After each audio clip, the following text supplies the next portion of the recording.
My name is Khan और ये है आपका अपना यूट्यूब चैनल मैडम खान।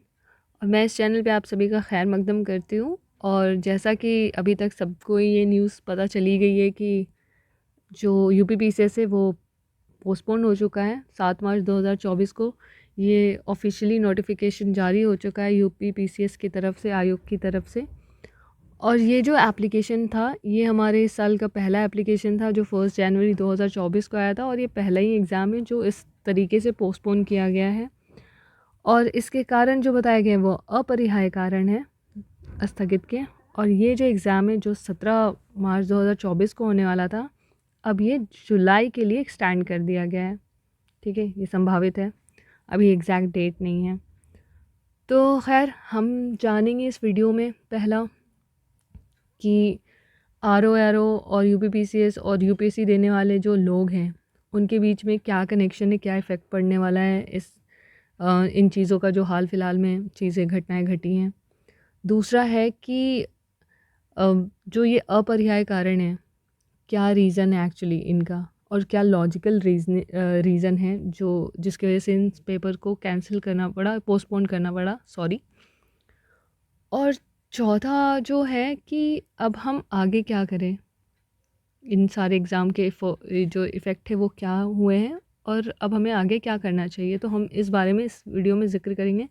तो आप वीडियो को पूरा देखना, आपको बहुत सारी चीज़ें पता चलेंगी, आपका बिल्कुल दिमाग खुल जाएगा और बहुत सारी क्लियरिटी मिल जाएगी कि आगे आपको क्या करना है, कैसे चलना है, क्या स्ट्रैटेजी बनानी है। ओके, कि जो ये तीनों ही पेपर देने वाले स्टूडेंट एस्पिरेंट हैं, ठीक है, उनमें से सबसे ज़्यादा जो इफ़ेक्ट पड़ने वाली चीज़ है जो यूपीएससी के पेपर्स को दे रहे हैं उन स्टूडेंट के बारे में मैं बात कर रही हूँ। यूपीएससी के बारे में इसलिए कह रही हूँ क्योंकि इसमें अटेम्प्ट्स के को लेकर के बहुत ज़्यादा सीरियसनेस होती है और ये काफ़ी अहम पेपर हो जाता है। तो उन एस्पिरेंट्स के साथ क्या हुआ कि पहले जो आरओ का पेपर था वो जनवरी दिसंबर एंड ऐसे ही एक्सपेक्ट किया जा रहा था, बट वो एक्सटेंड होकर के फरवरी हो गए। तो उस समय जब था कि आप यूपीएससी के लिए मेंस के लिए प्रिपेयर करें, क्योंकि अब तो लोग बिल्कुल ही प्रीलिम ओरिएंटेड हो गए होंगे, तो वहाँ पे वो मेंस का छोड़ करके आरओ के लिए तैयारी कर रहे थे।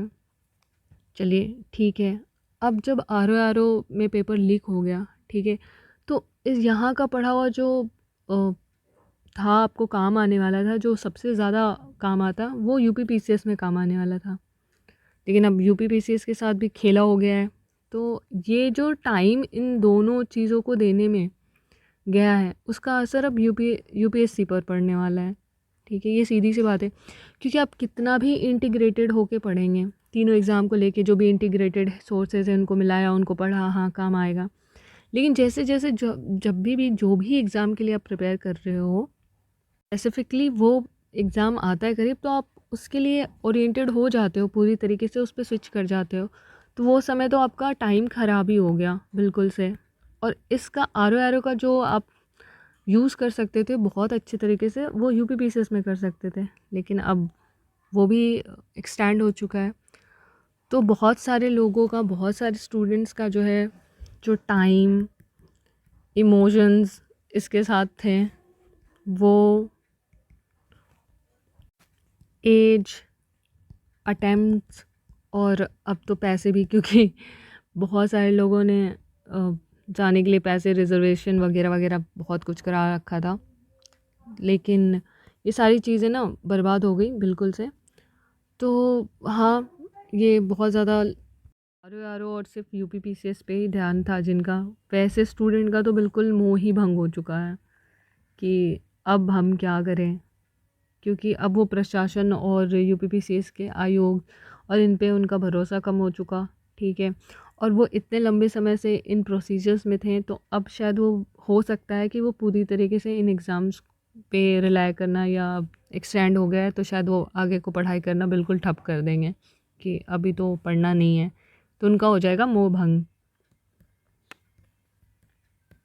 ये सारे कारण तो उनके साथ भी होंगे ही, बट ये अलग सा होगा क्योंकि अब उनके पास आगे का टारगेट जो है वो काफ़ी दूर है, एक्सटेंड कर चुका है। तो ये उनके मोह भंग करने के लिए, या उनकी जो भी तैयारी थी वो बिल्कुल से ठप हो जाएगी। ऐसा होगा अगर वो कंटिन्यूटी नहीं रखेंगे, और उनके पास अब कारण भी नहीं है यूपीएससी वालों के पास कारण है नेक्स्ट, इसके लिए उनकी अलग परेशानी है। तो आप सभी तो को खैर कारण के बारे में पता ही होगा, लेकिन इनके अपरिहार्य कारण जो जिनके बारे में आपको पूरी तरीके से नॉलेज शायद ना हो, वो किन कारणों को कह रहे हैं। एक तो है कि हाँ चलो पेपर लीक हो गया है, ठीक है। दूसरा क्या है कि आपने भाई जो एग्ज़ाम कंट्रोलर है आपने उसको ही निकाल दिया है, ठीक है। तो एग्ज़ाम कंट्रोल करने के लिए कोई है ही नहीं फ़िलहाल, ठीक। आपने तीसरा स्टेप ले लिया है कि आप जो होम सेंटर देने वाले थे, ठीक है, पहले जो होम सेंटर की बात थी, अब वो होम सेंटर आप चेंज कर रहे हो कि अब हम होम सेंटर नहीं देंगे, आगे से ये सारी चीज़ें जो पहले व्यवस्था थी वैसे ही रहेगी। तो आप मुझे ये बताओ, ठीक है, कि 1 महीने पहले, एक्चुअली 1 महीने पहले नहीं, बिल्कुल समझिए कि 17-15 दिन पहले आप ये सारे कारण आपके सामने उभर के आते हैं, तो आप कहाँ से उसको हैंडल कर पाओगे? आप बिना एग्ज़ाम कंट्रोलर के आप एग्ज़ाम करा नहीं सकते, ठीक है, आपने निकाल दिया, आपने अपॉइंट नहीं करा। दूसरी चीज़ है आपने होम सेंटर्स चेंज करने की बात कही है, तो आपने पहले से ही 1 महीने पहले से ये सारी व्यवस्था कर दी जाती है, किसका सेंटर कहाँ जाएगा, ये सारी व्यवस्थाएँ हो चुकी होती हैं। आप इतने कम समय में इन सब चीज़ों को हैंडल नहीं कर सकते हो, ठीक है। अन्य और भी कारण हैं जो अंदरूनी है कि वो बाहर नहीं आए हैं, तो मैं भी आपको बोलूँगी नहीं कुछ भी। तो अनएक्शंस भी हैं, कारण भी हैं जो इसको अपरिहार्य कारणों में जो आयोग है वो घोषित कर रही है। अब आप ओके। जो तीसरा है लॉजिकल कारण, ठीक है, आप बिल्कुल think like an officer type से सोचो कि अगर आप ऑफिसर्स होते हो, ठीक है, उस लेवल पे हो, वहाँ अंदर में हैं और आपके जो एरिया में और आपके ज़िले में आपके ऊपर प्रेशर हो रहे हैं कि ऐसी प्रॉब्लम्स हो रही हैं, तो आपके जहन में क्या आएगा? आप क्या सोचोगे कि क्या कारण हो सकते हैं कि ये सब चीज़ें को कैंसिल ही करना चाहिए या एक्सटेंड ही करना चाहिए? तो पहला तो यही है कि हाँ, हमने देखा कि यार पेपर लीक हो रहा है, ठीक है, इसमें क्या है, अब एक आध पेपर तो लीक हुआ नहीं है, आपके बोर्ड के पेपर भी लीक हो गए हैं, पुलिस वाला पेपर भी लीक हो गया, ठीक है, एक आर ओ का तो हुआ ही, ठीक है। अब आपके जहन में आएगा कि हाँ, यानी इतने सारे पेपर्स जो लीक हो रहे हैं, तो जाहिर सी बात है जो नेक्स्ट पेपर्स है, जो यूपीपीसीएस के लिए पेपर्स बनाए गए हैं, ठीक है, वो जहाँ पहुँचने चाहिए वहाँ पहुँच चुके हैं पहले ही, ठीक है, क्योंकि एग्ज़ाम कंडक्ट होने से 1 महीने पहले तक हर चीज़, यानी कि क्वेश्चन पेपर सेट हो चुके होते हैं, ठीक है, आपको होम सेंटर्स सेट हो चुके होते हैं, मतलब जैसे यूपी में होम सेंटर्स चल रहे थे, तो सेंटर्स फिक्स हो चुके होते हैं, क्वेश्चन पेपर्स की छपाई होना शुरू हो जाती है, डिस्ट्रीब्यूशन होता है। तो ये सारे काम जो है 1 महीने से पहले पहले तक में आपको 1 महीने के अंदर में आपको करना होता है, ठीक है। तो अब जब 1 महीने पहले आपका क्वेश्चन पेपर सेट हो चुका है, तो पेपर जहाँ पहुँचना है वहाँ पहुँच भी चुका होगा, अगर ऐसा है, ठीक है। तो आप इसमें कुछ कर नहीं सकते हो, ठीक। तो अब आप क्या कर सकते हो? आप अगर ये सोचोगे कि हम बहुत ज़्यादा प्रशासन लगाएंगे या लोग डर गए होंगे जो पेपर जिन्होंने लीक किया होगा वो उसका इस्तेमाल नहीं करेंगे। आप सोचो कि अगर किसी के पास क्वेश्चंस पेपर आएगा और वो आया ये सोच ले कि अच्छा पेपर कैंसिल नहीं होगा या आगे ऐसा नहीं होने वाला है, जिनके पास पहुंचा होगा वो तो उसका लाभ उठाएंगे ही। सपोज़ कि मेरे को अगर क्वेश्चन पेपर पता चल गया है तो मैं उसका लाभ क्यों नहीं उठाऊँगी? कोई भी उठाएगा, ये तो जनरल सी बात है कि कोई भी उठाएगा।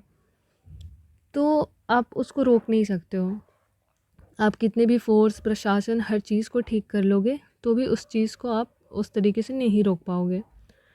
तो मेन थिंग इज़ कि आपको क्या करना चाहिए। तो मेरे ख़्याल से जो मेन चीज़ है क्वेश्चन पेपर, आप उसको चेंज कर दो। So you need to change the question paper, ये एकमात्र उपाय है, ठीक। और ये चीज़ करने में तो बहुत ज़्यादा समय जाएगा क्योंकि आपको वापस से क्वेश्चन पेपर सेट करना होगा, उसको वापस से प्रिंट करना होगा, ठीक है। अभी सेंटर्स का तो आपको पता ही कि होम सेंटर्स नहीं देंगे तो चेंज करना। इन सब में क्या है कि सबसे ज़्यादा है टाइम कंज्यूमिंग, और आपके पास टाइम इतना बचा ही नहीं। ठीक है, 17 को अगर एग्ज़ाम है तो आपके पास समय तो था ही नहीं ना। तो आपको तो ये पेपर कैंसिल ही, मतलब पोस्टपोन ही करना एकमात्र उपाय है हर जगह से। ठीक, तो अगर आप ऑफिसर की तरह से सोचें तो आपको ये सारी चीज़ें दिखाई देंगी कि क्वेश्चन पेपर ही चेंज करना एकमात्र उपाय है, और उसके लिए आपके पास टाइम ही नहीं है कि आप ये सारी चीज़ें कर पाओ। अब इलेक्शंस आने वाले हैं तो आपको इनके बीच में 1-2 महीने का तो अब मिलेगा नहीं मौका, अब इससे आगे ही बढ़ना होगा। तो इसलिए ये समय खिंच के चला गया है जुलाई तक ड्यू टू इलेक्शन। सवाल है कि अब अपन क्या करें। ठीक है, अब अपने को क्या करना चाहिए, क्या होगी हमारे आगे की राह। तो अगेन मैं कहूँगी, थिंक लाइक एन ऑफिसर। ठीक है, आपदा को अवसर में बदलें। ओके, और सोचें कि क्या किया जा सकता है। अगर मैं अपनी ओपिनियन दूँ तो क्या हो सकता है इसमें, जो यूपी, या तो दो तरीके के लोग अगर हम देखें कि वो लोग जो अब यूपीएससी के लिए आगे बढ़ेंगे, ठीक है, और वो लोग जिनके पास अभी कोई टारगेट नहीं है और वो जुलाई का वेट करेंगे, वेट फॉर जुलाई। तो अब क्या होगा कि जो यूपीएससी वाले हैं, ठीक, उनके लिए तो ये है कि आप फर्स्ट ऑफ ऑल सारे लोग रिलैक्स हो जाए। ठीक है, कि ठीक है ये चीज़ हो चुकी है हैपन, जो जाना था वो जा चुका है, टाइम जिसके बारे में मैं कह रही हूँ। और आप अपने आप को इवैल्यूएट करें कि आप कहाँ पे स्टैंड कर रहे हो अभी। जीएस और सीसैट, इनको देखना है कि आपका क्या स्तर है यहाँ पे। ठीक है, कहाँ तक आप पहुँच चुके हो, अभी कहाँ पे स्टैंड कर रहे हो। ठीक है, तो आपको एक सॉलिड स्ट्रैटेजी की ज़रूरत है अब यूपीएससी वालों को, क्योंकि बाकी समय तो जा चुका है कि अब क्या करें।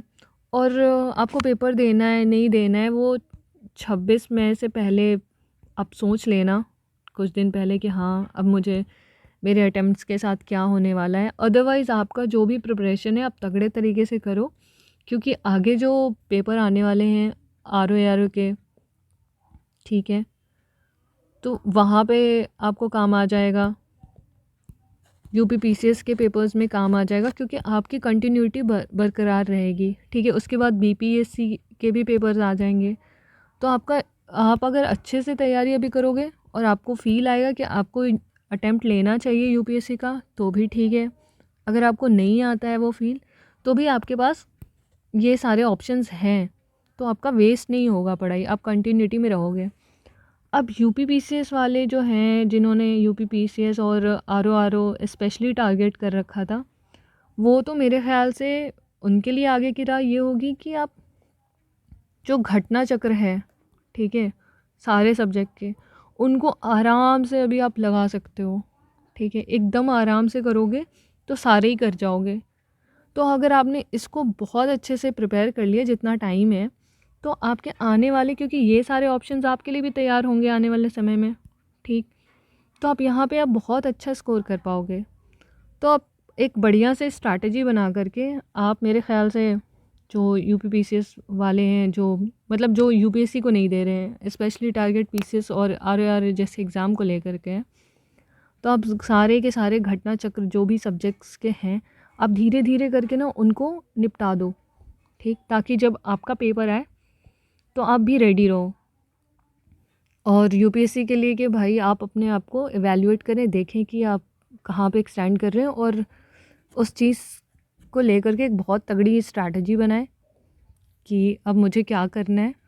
और अगर मैं अटेम्प्ट देता हूँ, ठीक है, तो मेरा अप्रोच कैसा होना चाहिए। अगर फाइनली मुझे उस वक्त तक लगता है कि नहीं देना भी चाहिए, तो मैं एक स्टैंड लूँ और मुझे आगे जो एग्ज़ाम है वो मेरे निकलने चाहिए, इस तरीके का अप्रोच।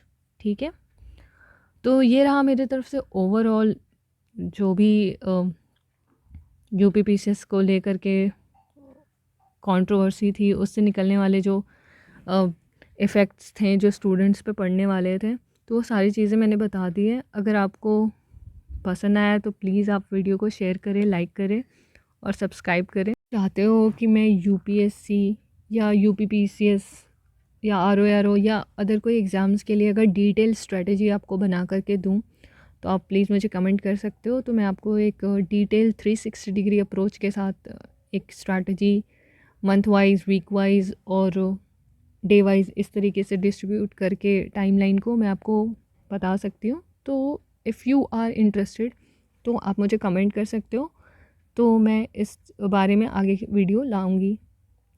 तो thank you so much for listening.